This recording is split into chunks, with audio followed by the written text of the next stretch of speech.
Thank you, Stéphane. Thank you.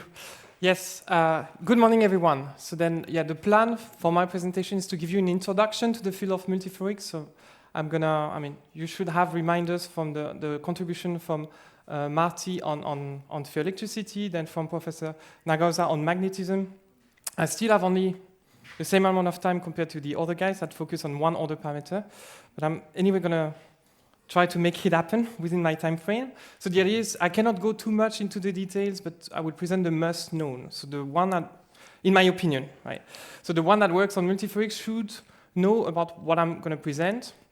You will have the slides at some point, and then they contain all the reference that I've found, let's say, relevant for this field. So let's get started because I don't have much time. We start with the definition of ferroic material. So how can we define a ferroic material? So that would be the definition from the that you can find in the book. So materials displaying a long-range order with respect to at least one microscopic property. So they develop domains. And so the one of the main characteristics of the ferroic behavior is that they develop an hysteretic behavior. So let's say you have an order parameter. We heard about it yesterday, that you can drive via a conjugate field. Okay, so for ferroelectrics, that would be a polarization as function of an electric field. You can reach two saturated states via the application of that conjugate field, and that switching reversal goes via domain nucleation.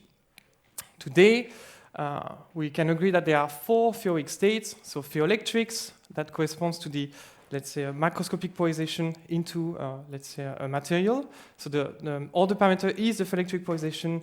The conjugate field is an electric field. Ferromagnetism, the order parameter is magnetization that you can control with a magnetic field.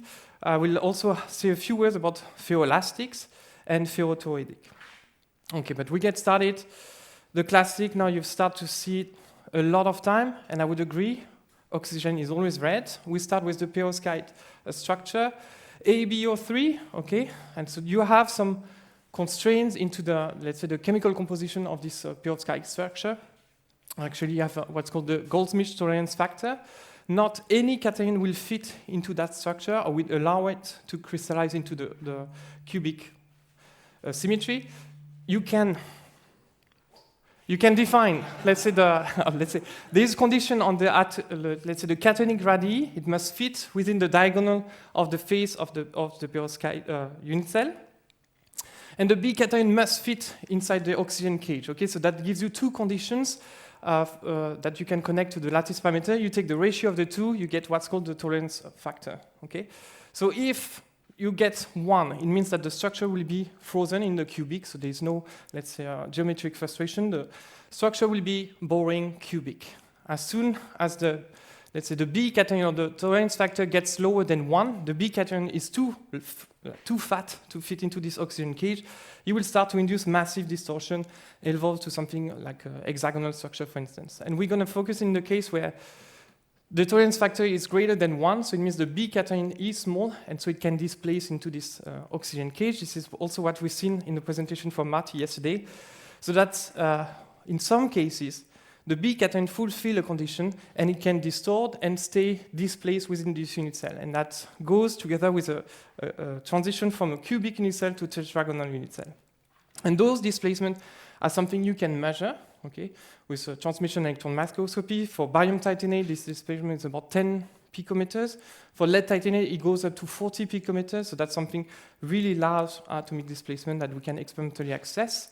Also, X-ray diffraction, we'll see that next lecture, let's say next week. You can really, let's say, probe the ferroelectric phase transition using X-ray diffraction as you see the modification of the unit cell size. Okay. That again, you've seen yesterday, because it's a cation in an oxygen cage, you create locally a dipole, okay, that's summed into a crystal to a macroscopic polarization. And if you can reverse it without making the crystal glow, we call that ferroelectric, okay. And then you also heard that before, the polarization corresponds to actually a charge per unit area, so like microcoulomb per square centimeter. And this is actually what you measure, okay? If you have a ferroelectric crystal structure, you build a capacitor, so two electrodes, you apply a voltage, you reverse the polarization, so you reverse this bound charge accumulation. Moving charge means current, so you measure a switching transient. that you integrate and you get into a charge that corresponds to twice the Riemann polarization times the area of the electrode. Easy. Who has ever measured experimentally, not with Landau, experimentally, a ferroelectric hysteresis? Not with Hafnia, that's too easy. Okay. So you know something is missing in that picture, right? So it's not going to be that easy, okay? And I cannot talk about this without referring the paper from James Scott, okay? Because at some point, any lossy dielectric or anything that is leaky will, let's say, let a current flow into your capacitor, okay? That you integrate, you get a charge, okay? So there were lots and lots of claims of electricity as soon as you get a charge hysteresis like this, but you get that from any lossy dielectric. And so James Scott was so tired that he compared the, let's say, the ferroelectric loop from a material barium sodium niobium that you call banana, okay, in the lab with actually a banana peel, and they show that you can actually get anything if you don't do things properly. That comes from this dielectric loss term. So you have a term in reality, okay, you measure this, plus something that comes from the leakage current. Okay, there will always be some residual leakage current, except in the Hafnia. But okay, let's focus on perovskites for now. A term that let's say depends on the conductivity, the electric field applied, the size of the electrode, and the time. So let's say the time you take for integration. Okay, so there is only one way to measure properly the electric field, and that's really something that was pushed by Pavlo Zubko, Jean-Marc Triscon, so this kind of crowd, where you actually perform a set of pulses where you apply, let's say, first a positive pulse to switch the ferroelectric state, another pulse with the same polarity to not switch and to measure the non-switching current. Basically, you see here the switching transient into the pulse. The same polarity should not switch because the material already switched. So you do 1 minus 2 and you get the true polarization of your material. Okay, and that's called positive up, negative down. So we call that the PUN setup. All right.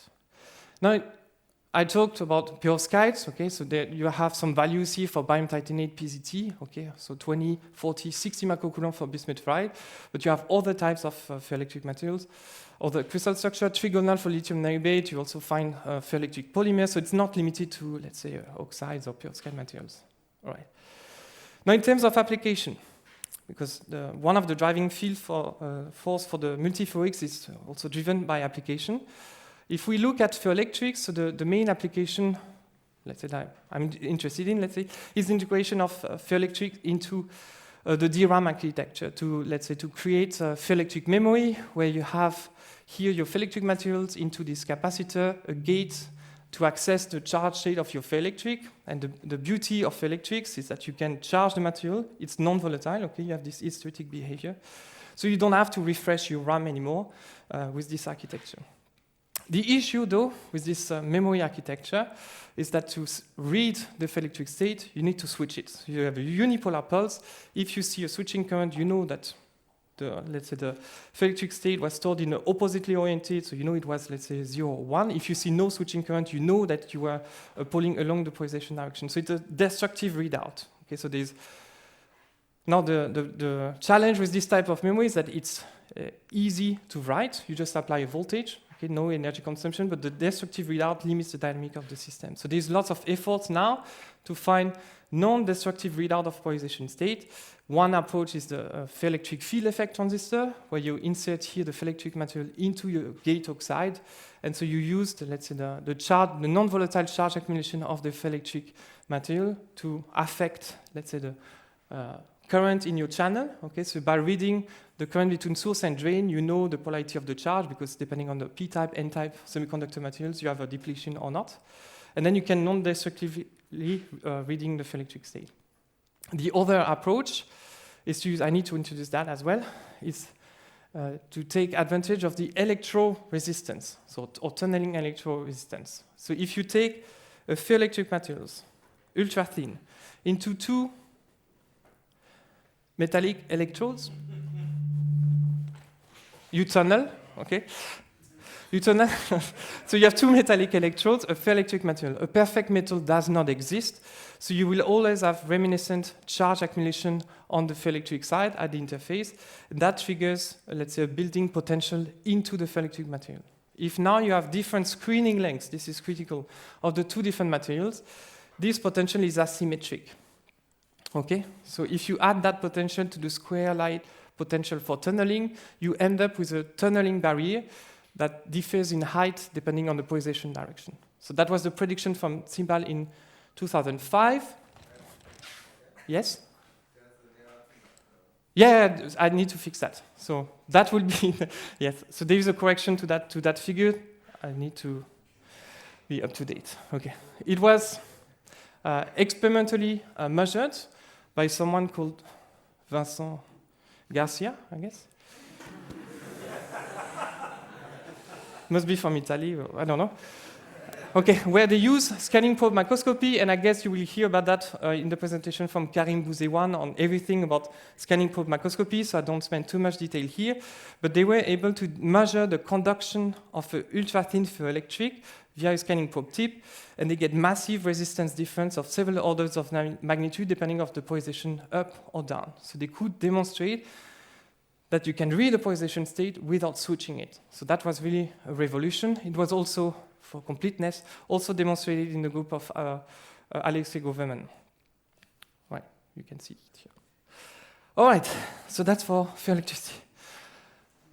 Magnetic order. So you all know, I guess, about the direct exchange in iron. So there is an orbital overlap, and then you can describe the magnetic long-range order with this direct exchange, which is the dot product of the neighboring spins. So if you want to save energy, depending on the sign of this exchange constant, you want to have collinear order. It can be ferromagnetic or anti-ferromagnetic. Okay. In the case of oxides, and we heard about this yesterday in the talk of Professor Nagausa, we don't have, let's say, a direct overlap between the magnetic cation in the structure. It has to go via an oxygen. Okay, and we have two types I want to discuss two types of magnetic interaction. The one is the super exchange that was also presented, and if you look into the, let's say, the way you can fill the orbitals for, let's say, two magnetic cations via the 2p orbital of the oxygen, you always end up into, for this, let's say, bond orientation, with an antiferromagnetic ordering. So that's, you use this interaction to describe antiferromagnetic long-range order in oxides. If now you have an oxide with mixed valence state, iron 2 plus, iron 3 plus, or 3 plus, 4 plus for in the case of LSMO, for instance, then you can have, let's say, this electron of the less oxidized species that will basically hop constantly between the two elements, and that leads to a delocalized, let's say, spins that preserves the spin orientation, so that stabilizes a long-range ferromagnetic order. Okay. I don't have to motivate any of you for the interest of magnetism. Just a few words on giant magnetoresistance, which is for me, that was mainly the main interest into going into the thin film growth, because all of this discovery depends on the ability to, let's say, stack ferromagnetic materials with angstrom precision in terms of let's say, accuracy. And so that followed the development of molecular beam epitaxy and the quality to grow ultra-thin layers with high precision. And basically what Albert Fert and Peter Grubner found out is that the resistance through a stack of ferromagnetic layers depends on the relative orientation of ferromagnetic layers. When they are parallel oriented, then you have a low resistance. When they are anti-parallel, you have a high resistance. Okay. And so it means that you have an easy way to read out a magnetic state because simply by flipping one of, or if that layer is sensitive to an external magnetic field, you can, just by measuring the resistance of your stack, detect magnetic orientation. So that was surely inserted into the magnetic hard disk head, okay, and that allow the miniaturization of the device. So that's the magnetic hard disk of the 50s, when you can store 5 megaoctet in 1 ton, okay. And if you compare it to the hard disk you have now, you can get terabytes into these compact architectures. The problem, there's always a problem. In that case, it's easy to read, but the write is energy consuming. So you need to insert, so let's say to reverse, let's say one orientation of your let's say spin valve, you need to inject a high density of spin polarized current that consume a lot of energy, a lot of heat dissipation. So that's a limit for the miniaturization of the device. You can do it via spin transfer torque directly or via the insertion of a, let's say, a high spin orbit material, and then you use the spinel effect and induce a spin accumulation at the interface of this material to support the, let's say, the switching. Okay. So naturally comes the idea. What if we take the best of the ferroelectrics, the easy to write, and the best of the ferromagnets, the easy to read, okay? And that's not easy, okay? Because when you want to switch a magnet with a voltage or with an electric field, you realize that electric field breaks inversion symmetry, but it doesn't break time reversal symmetry. And that's what you would need to actually reverse a magnetization. So there have been some reports about how you can modulate magnetism with an electric field. You can, for instance, let's say, play on the charge carriers that, let's say, propagate the long-range order into magnetic semiconductor. So you can, let's say, do some electrical migration of oxygen vacancies. You can play with, let's say, ultra-fast voltages to affect, let's say, for a short time, let's say, magnetic anisotropy of the ferromagnetic layers, okay? But this won't lead to actual magnetization reversal. For this, we need to consider a material that breaks both symmetry. So a material that would be the overlap of the, let's say, electrically polarizable and magnetically polarizable, okay? That would be here the field of multiferroics. And there must be a coupling between the two, okay? So I'll show right after that it's not a must, right? Multiferroics means coexistence of other parameters, it doesn't mean coupling. So it means within this material, you need to find a material in which there is a coupling, and they would be then called multiferroic magnetoelectrics. Okay, I will come to that later. So you can use multiferroics, let's say, or the idea of combining order parameters to store information in both order parameters. So you can, for instance, build a multiferroic memory if you combine ferromagnetism and ferroelectricity in such a stack, where here you combine magnetoresistance, because you have two magnetic layers, and you can tunnel through a material that is then ferroelectric, and that's an insulating, so you can tunnel through it. And you can combine that with electroresistance, something that I described. So then it was also demonstrated in the group in France, again, that you can modulate the giant magnetoresistance depending on the polarization of the ferroelectric barrier. So that would be one way to combine it using artificial multiferroic materials when you stack together materials with different, let's say, order parameter. The other way is to do it with multiferroic materials, in which then you would have a coexistence in a single phase of, let's say, several ferroic order. That's the definition from Hans Smith from 93 or 94. Okay, it doesn't mean that multiferroics were discovered in 94. That's the first time they were coined with this term of multiferroic. Okay, so the definition was said to be two or more primary ferroic properties coexist in a single phase. If you want to go into the history of multiferroics, you find out that like everything was already discovered in what used to be the Soviet Union. Okay, and Smolinsky used to call them for what they are, ferroelectromagnets. So if you want to find multiferroic papers from the 60s, use the search tool ferroelectromagnet. I also recommend this history of multiferroicity from Thomas Rottemother at ETH.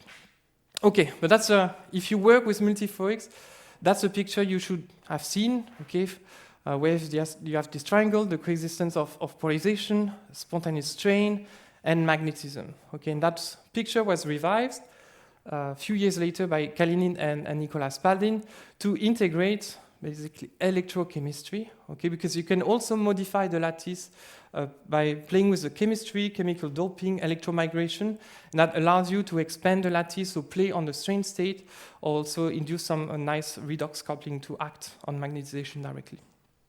Okay, what comes next? Okay, so then the first evidence of, let's say, a multiferroic memory with a multiferroic material, so that would be here, it's lanthanum doped bismuth manganite. So in this material, you have ferromagnetic order and a polarization.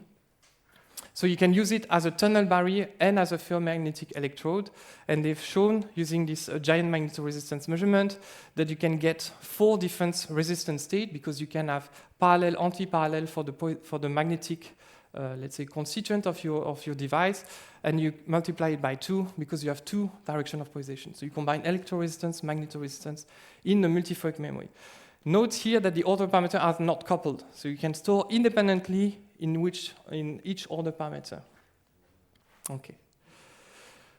Next, ferroelastic material. Okay, so there's a lot of stuff to say about ferroelastic materials, but I cannot talk about this without making a reference to Eckhard Salyer, and I really recommend his review on ferroelastic materials. So that corresponds to, let's say, to describe it as the existence of hysteretic behavior. If you look at the spontaneous strain as function of the applied stress, I give here the example of lead phosphate, where you see that this lead atom would, let's say, shift depending on the pressure you apply to the crystal to 3 on equivalent direction. Okay, it's important to notice that in ferroelastic, you cannot have 180-degree switch because they would correspond to the exact same spontaneous strain state. Okay, so this leads to complicated domain architecture in bulk materials, but you can find ferroelastic switching event in ferroelectrics, for example, in barium titanate, lead titanate, when you go from out-of-plane polarized to in-plane polarized, so you distort the lattice in a non-180-degree switch, same for bismuth ferrite. There are lots of stuff happening in ferroelastic materials. You have polar domain walls, they have interesting, let's say, thermoelectric properties, but I was looking for something recent and elegant, and I found this work that was also highlighted by Marty, where they use the fact that when you grow strontium ruthenate or LSMO in a thin films, then they actually, their structure is not cubic, so they go into a lower symmetry state. That can be orthombic or monoclinic depending on the growth orientation. So you have this structural variant into the lattice. And those correspond to scanning electron microscopy picture, where you can actually, you have a contrast that is sensitive to the crystalline distortion. So you can map this structural variant. And what is interesting to see is that it's a ferromagnetic material, ferroelastic, so that makes it multiferroic as well, coexisting of 2 ferric states in the same order.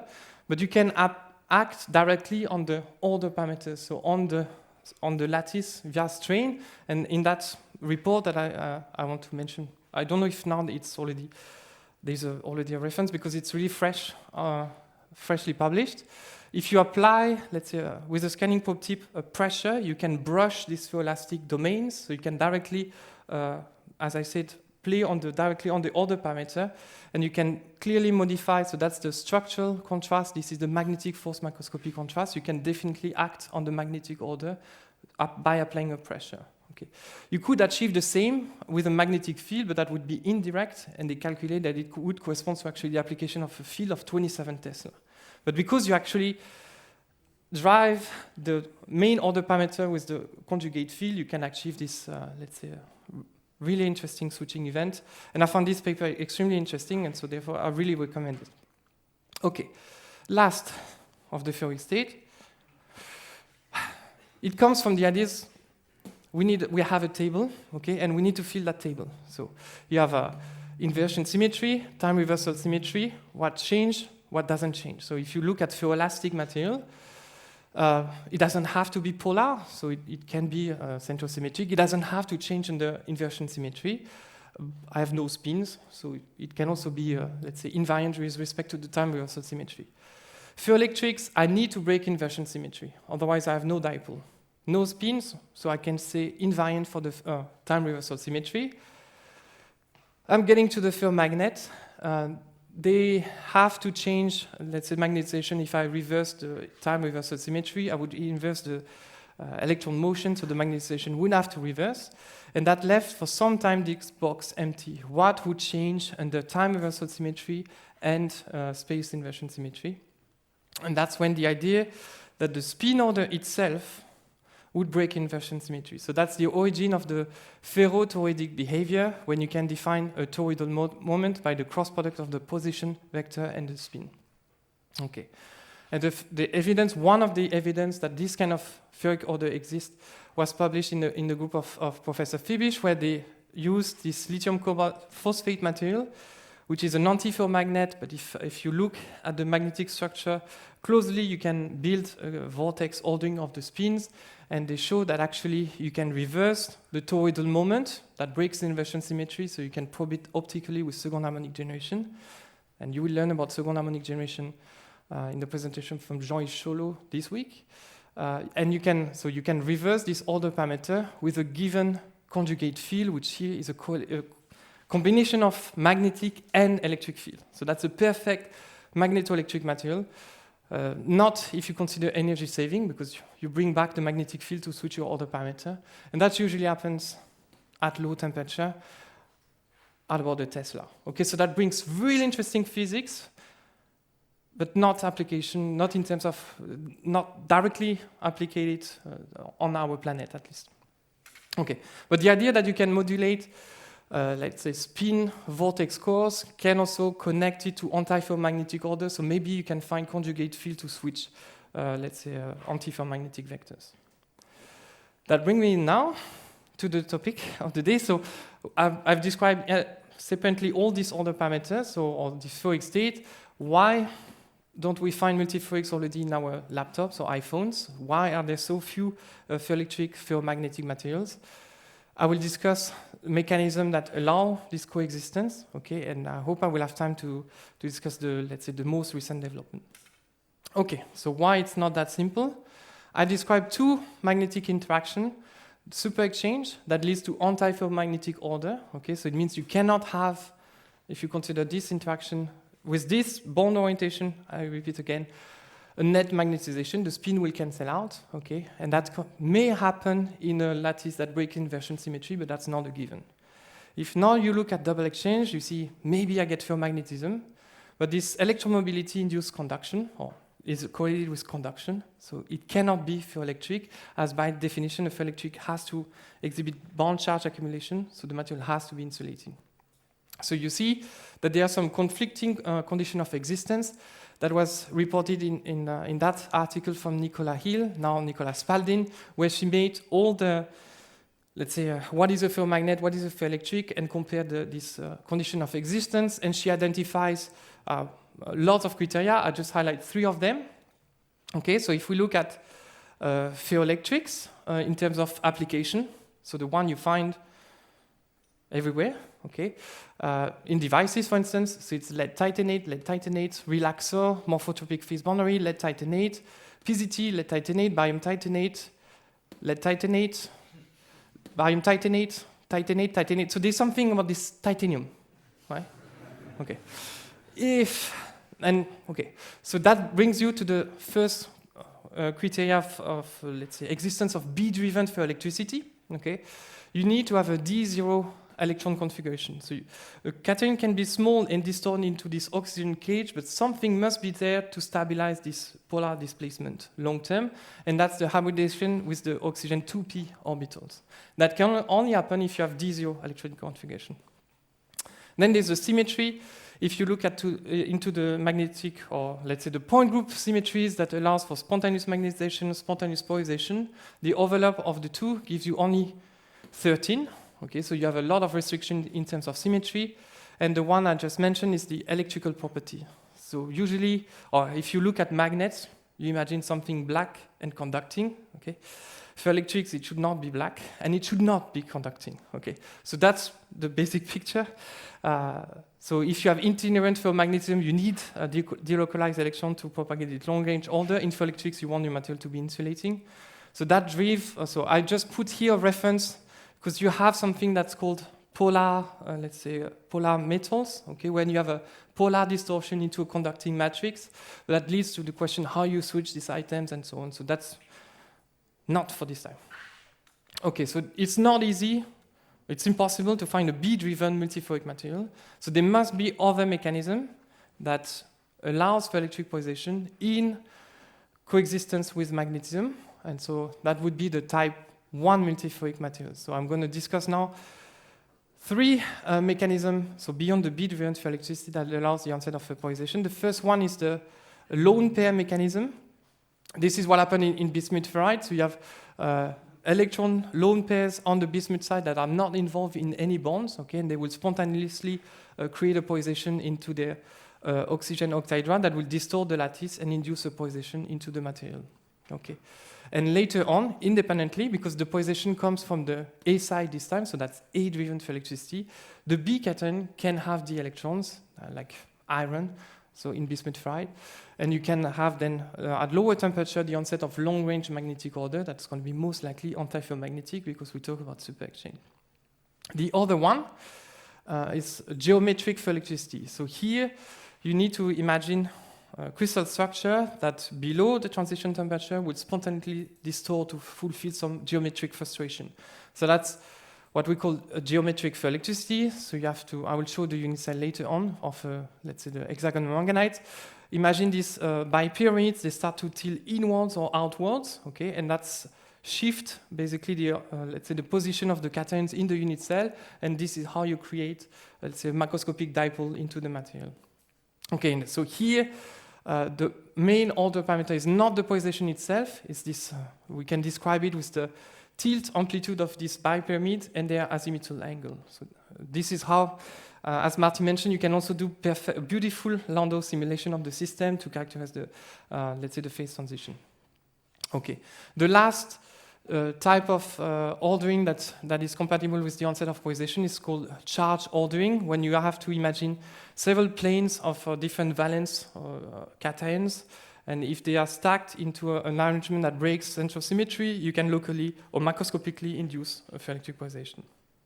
Okay, and so we call that type 1 multiferroics. Okay, so I guess there are at least two now.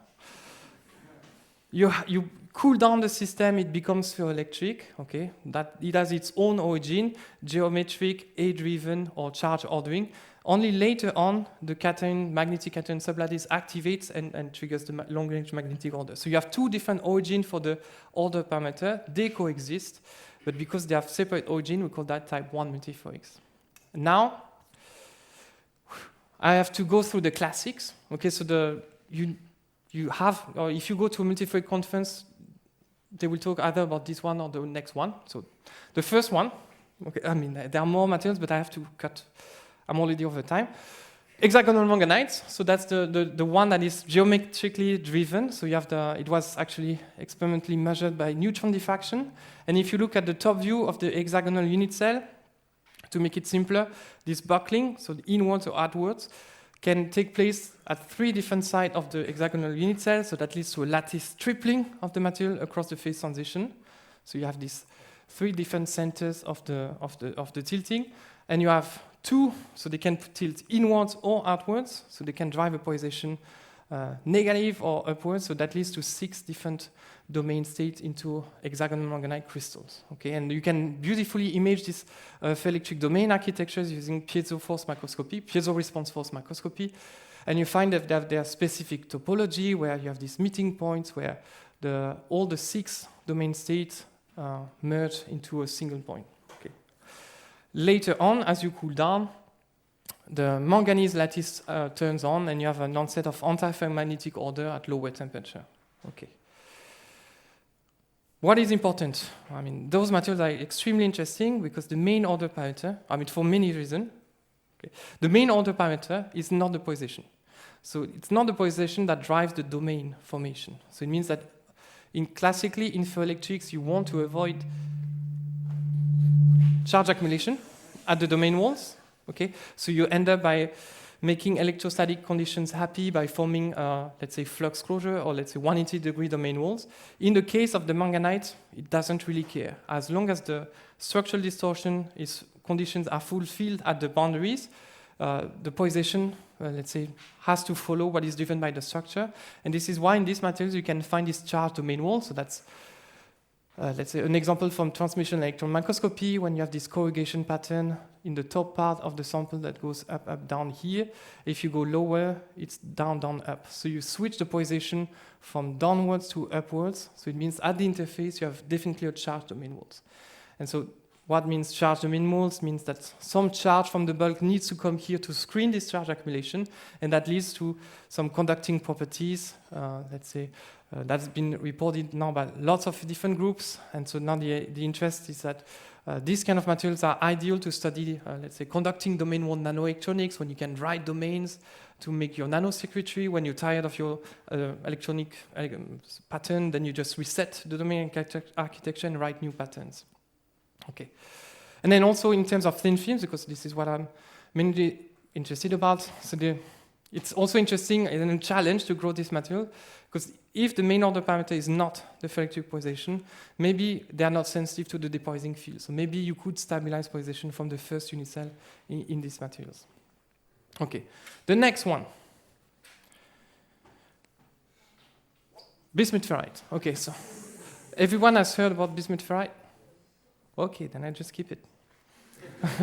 So that would be too easy.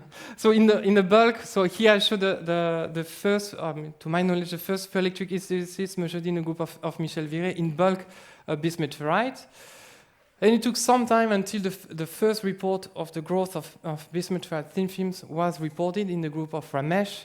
And this first publication triggered a lot of controversy. That's the minimum I can say. So there was a ferroelectric hysteresis that was reported. The issue at that time was the magnetic moment that was claimed is massive. Okay, so most likely into this first report there was some impurities into the film that triggers to this immense, let's say, magnetization. And then if you have time, once you're done playing with the group theory, I would recommend to go into the science website and look into the publication, the comment, the response to the comment, because then you also learn about how politely you can discuss research output. But that publication triggered a lot of interest because there was a possibility that people could grow multiferroics thin films that show the coexistence of electric and magnetic order.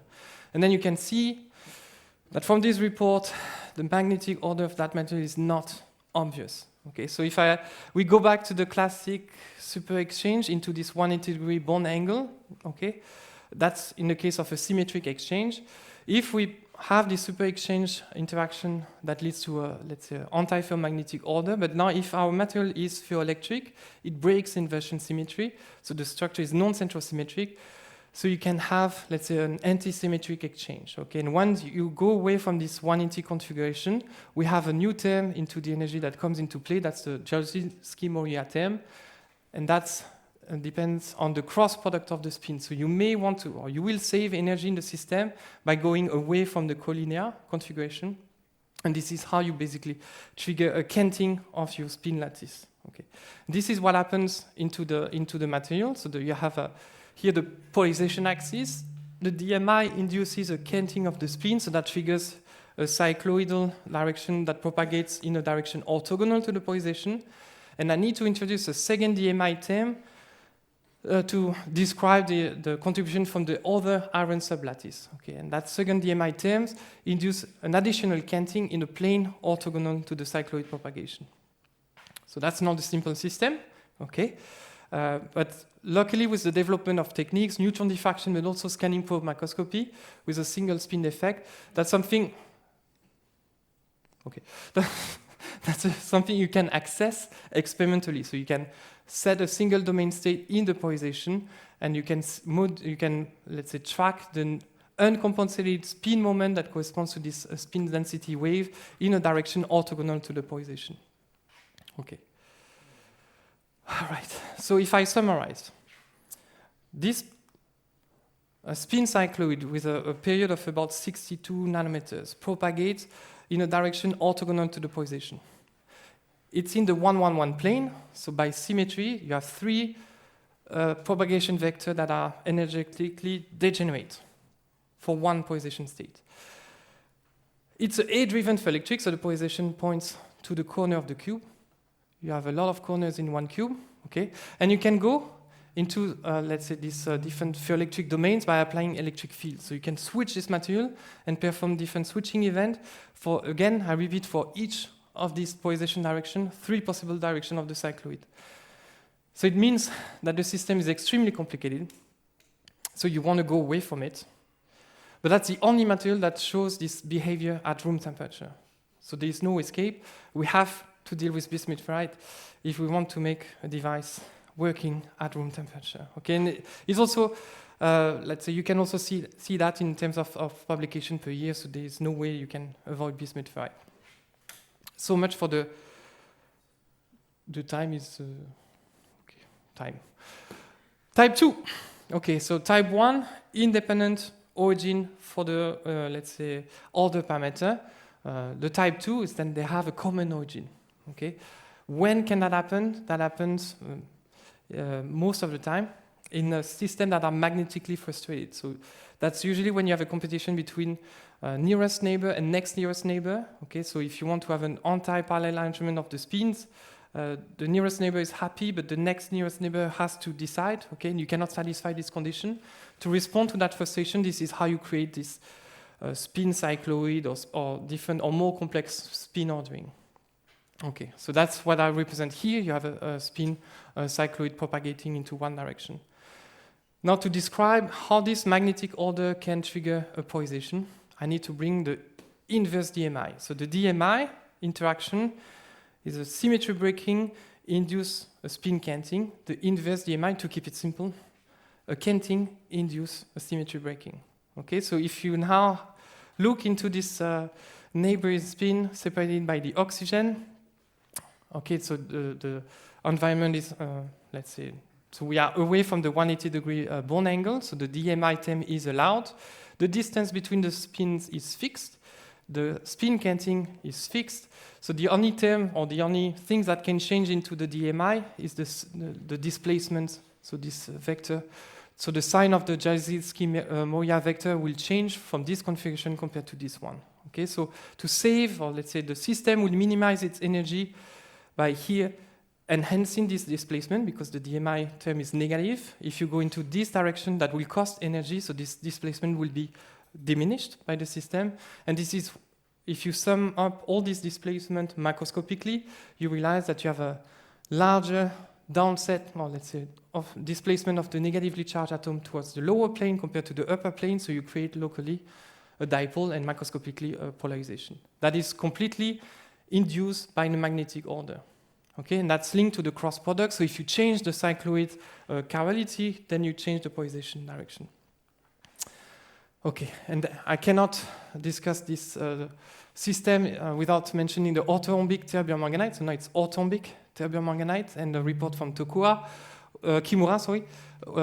where they actually use a magnetic field to change the polarization direction. So it goes from C-oriented to B-oriented simply by applying a magnetic field. So you can, because it's spin-driven polarization, you can apply a magnetic field to change the polarization direction. Okay? Again, you can do some interesting physics. This is the first report of domains into this system, again measured by second harmonic generation. And you find that it's pristine. You have, let's say, 180-degree domain walls. But if you apply a magnetic field in the right direction, you can induce this, let's say, polarization flop. And so you convert a neutral domain wall configuration into a charged domain wall configuration. So you can also imagine to manipulate charge state at the interface in this spin-driven ferroelectrics. 2 comments. The polarization that you get is extremely weak. You have a value here, microcoulomb per square meter. Okay. So the polarization is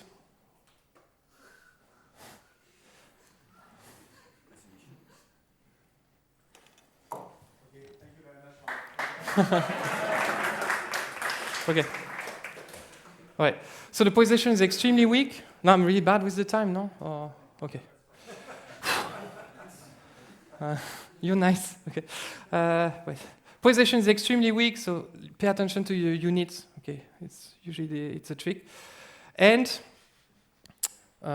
it works at low temperature most of the time, and you need some magnetic field. Okay, so again, you can do some beautiful physics, right? But that's not this kind of material that will bring you the room temperature application that I'm doing about. Okay, I mentioned. Now I have to spin-driven mechanism. So the inverse DMI, it's not just inverse DMI. So you could have also exchange friction or spin-dependent hybridization. So there's lots of, let's say, magnetically driven symmetry breaking. You will find the references once you get the slides, and because there are lots of reports and also the dysprosium ferrite system. They are really interesting, and they are based on exchange friction. Okay.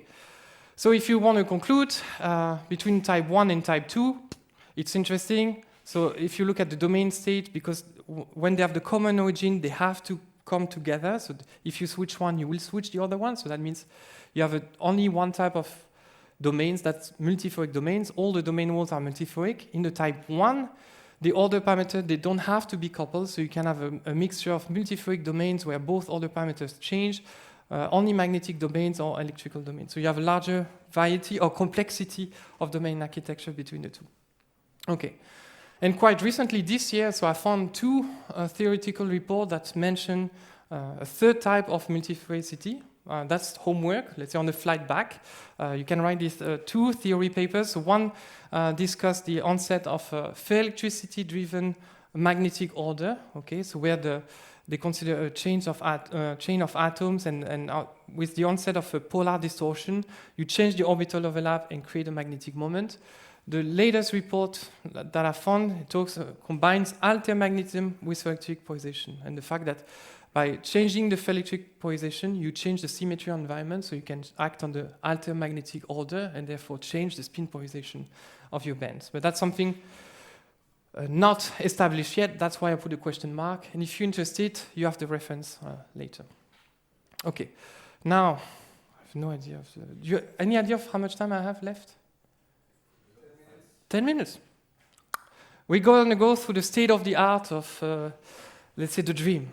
Can we actually switch a magnetic order solely using electric field, using multiferroic magnetoelectrics? Okay, so you have several ways to do it. You can go directly for coupling the electric field to the actual magnetization via the magnetoelectric coupling. And then if you followed what I said, you would rather use a type 2 multiferroics because they have common origin, so if you switch one, you will switch the other one. But that will be low polarization, low temperature, so that's not the ideal way. You can also go all the way around. You apply, let's say, in this kind of heterostructure where you have a piezoelectric substrate and magnetostrictive material, so you apply an electric field to induce a strain state into your buffer layer, and via the magnetoelasticity, you act on the magnetic order via this strain transfer at the interface. Okay. More recently, as I mentioned, you can also consider electrochemistry, and I just want to refer briefly to the work from Jeffrey Breach at MIT when they show that changing the protonation of gadolinium cobalt, which is a ferrimagnet, let's say, ferrimagnet, you can change the strength of the exchange coupling. So you can decide which of the sublattice is dominant when you inject hydrogen or not into the lattice. And this allows you to reverse, let's say, the magnetization of a system by applying a voltage by electrochemistry. Okay, so one can imagine at some point someone could do that in the multiferroic materials. In our recent actual report, we find a correlation into the, let's say, in bismuth ferrite, into the phase transition from polar to antipolar.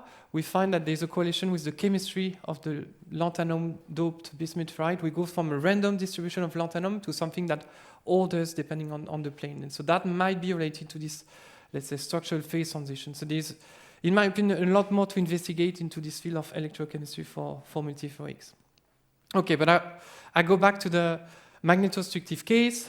So if we look into magnetostriction, we have to talk about magnetoelastic term. So if you look into an isotropic ferromagnetic material, so you will have this energy term. So this magnetoelastic term contains the stress, let's say, and the magnetostrictive coefficient. So depending on the direction of the uniaxial strain, if it's compressive or tensile, you will have a sign change. Depending on the sign of your magnetostrictive coefficient, you may want to align the magnetization along let's say, the uniaxial strain or against it. So that will be given by the sign of the magnetostrictive coefficient. If you have a crystalline material, to know what dominates the magnetoelastic anisotropy or the magnetocrystalline anisotropy, you need to consider the ratio of the two constant, magnetocrystalline versus magnetoelastic. And then you realize that this ratio gives you a value of 1.6%. So that's something totally achievable via epitaxy. So you can drive or beat the magnetocrystalline anisotropy with epitaxy, and this is what was shown in the work of Sebastian van Dischen, where they grow epitaxially iron on barium titanate. Okay, so you have the two unit cell represented here. So you have a lattice matching when you consider a 45-degree of rotation of the unit cell. And then if you have this, let's say, iron grown on a domain of barium titanate, you have a tensile stress that exceeds this critical value for iron, for instance. So the magnetic anisotropy is given by the lattice of the substrate. And if you apply an electric field, you go from A to C, if the magnetic field is out of plane oriented, that corresponds to suddenly a compression. The iron feels the compression in the plane, and that induces a rotation of the magnetic anisotropy. So they really elegantly show that with, let's say, optical microscope and MOOC, where they can show that locally you can rotate the magnetic anisotropy simply by applying a voltage. You can maximize the magnetoelastic coupling by maximizing the interfaces. This is what has been shown in this self-assembled spinel perovskite growth.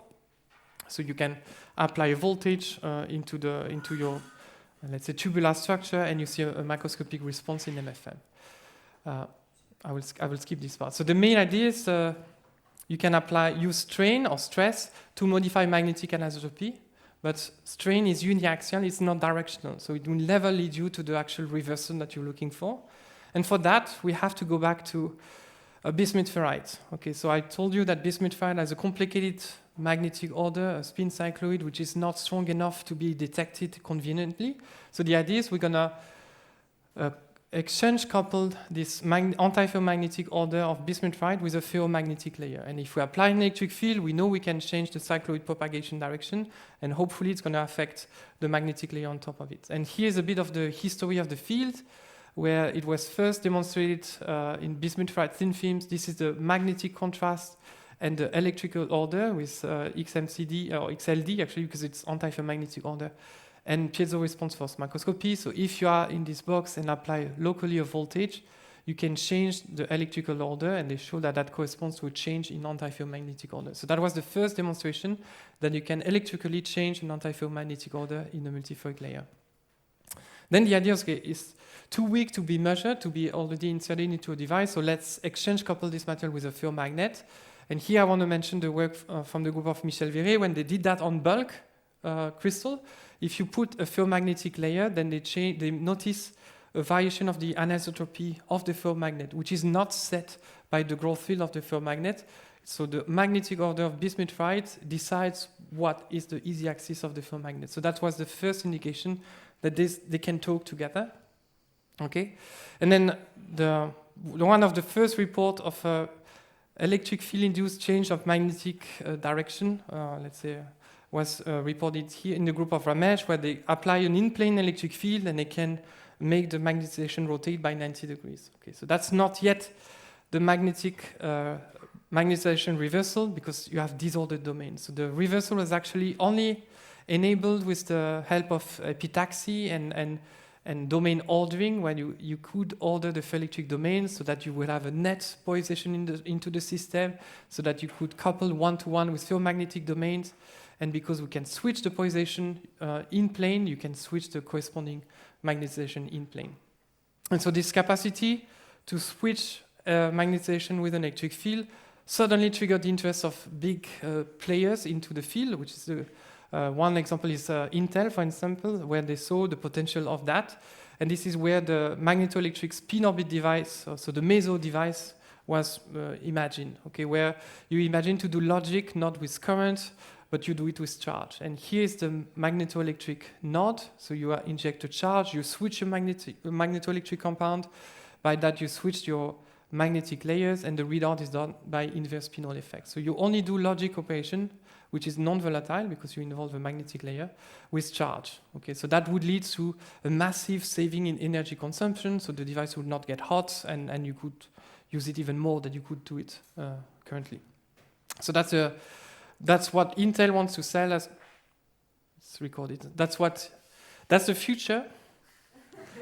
That's the beyond CMOS technology. Okay, so and I believe in it. Okay, I do. Next slide. Okay, so then it's so how do we make it happen? So we know how to switch in-plane polarization, and we know how to characterize it. So we do piezo response force microscopy, or we do it microscopically with electrode. We have devices, we remove the cobalt iron dot, and we look at the domain architecture below, so we can understand the ferroelectric switching part. Now, how do we detect magnetization reversal? Most of the time it's done with AMR, so anisotropic magnetoresistance, and it's based on the fact that the current that goes through a ferromagnet depends on the relative orientation of the resistance of current that goes through a cobalt or ferromagnetic dot depends on the relative orientation of the magnetization and the current. Okay, so the resistance is high when the magnetization is along the current, so the resistance is lower when the magnetization is away from the current. Okay, so by applying a magnetic field, so if the magnetic field is strong enough, the Z-man interaction dominates, and you have this change in resistance because you go parallel, away, okay? And so the idea is, when you, let's say, set a magnetization direction by the magnetoelectric compound, you can use this AMR, so at low field, so this time not to change the orientation, but just toggle it a bit, so you can detect where is the magnetization with respect to the current. So you can map where the magnetic axis of your cobalt ion is before and applying voltage. And just for the sake of clarity, if you reverse with a magnetic field the magnetization direction of your dot, a minima becomes a maxima, so it's convenient to see a reversal. Okay, and this was then performed. So the first electric field induced magnetization reversal at room temperature using bismuth ferrite and cobalt ion was demonstrated using this type of measurement. So when you apply, let's say, an electric field, minima becomes a maxima. So you know that you reverse the magnetization. You can do it several times with an in-plane electric field, and then later on with an out-of-plane electric field. So you might say, game is over, it's all done. I wish, but there are several challenges still to accomplish. So 7 volt is okay, but it's still way too much. Okay, so now the device integration the dream is to reach the 100 millivolt for the switch. Okay. We need to face leakage issue because anyone that works with bismuth ferrite knows that this material is leaky, and we need to work on the endurance. So did we create something beautiful? Like the best material or the best way to reverse the magnetization, or did we do something terrible and brought fatigue into ferromagnetic switch? Okay, I will finish on time. All right, and there's several directions. So this is really state of the art. This is really what is happening now. So people are to tackle the issue of voltage requirement and leakage. The idea is to make nanoscale meso devices. So this is the report from the group of Felix Casanova. And they show that when you make your device small enough, you can actually detect via the meso architecture magnetization reversal.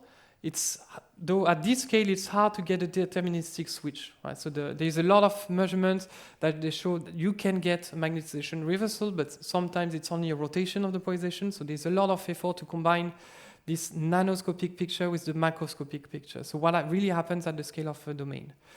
Then to fix the leakage, the idea is to dope bismuth ferrite with materials to make it less leaky. And this was performed in the group of Prasad, where they actually directly inject a spin valve on top of bismuth ferrite, and they can switch deterministically let's say the GMR with a field as low as 200 millivolts. So there's a lot of hope in the development of these meso devices, but still a lot of challenging. So the first one is what happens to the cycloid, what happens below the cobalt ion dot, what is the type of interaction we get in between the magnet and the ferromagnet. And here there's a lot of data that will show up with the NV magnetometry. The fact that you can also use this NV magnetometry to map also ferroelectric domain via electrometry will allow to use the same probe to measure multiferroic domains, or will also help to understand the type of interaction. And then once we have it, how fast does it switch? Okay, so if it takes a millisecond, it's not going to be transcendent, so we need to understand the dynamics, and so far we have no clue. So we know that the ferroelectric switching event in bismuth ferrite can go into the picosecond time scale, but what is the impact on the magnetic order? Can it be too fast for the magnetic order? What is the nature of the coupling? Is a fast switch the same as a slow switch? What happens to this interaction? And so for that, there's a lot of push to perform dynamic experiment of this magnetoelectric switch. Best for these are optical techniques, and Jean-Yves will talk about this. So SHG is one of them, where you can, through a device, let's say, look at the polarization state. Because it's optical, it's compatible with ultra-fast resolution. All right. And I guess for sake of time, I will stop here, okay? Because it's time. And then later on, you will get the slides, and then you can, so I list a few of the trends, let's say, for the multiferroics. What are we currently doing in the field of multiferroics?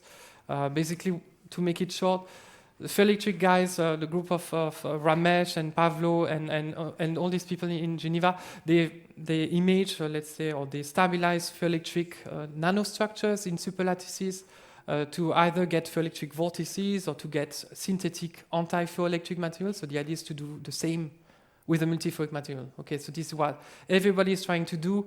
And then the issue with bismuth fluoride, there's a lot of different phases, and it looks like it would do anything but split into 180-degree domain. So it'd rather go antipolar or anti-ferroelectric rather than making these polar vortices. So this is a challenge for the community to stabilize this multiferroic vortice. But you will have the rest of the slides if you're curious later on. So there's more to come, 2 more. But I will stop on time because it's lunchtime. And maybe you have questions. Thank you.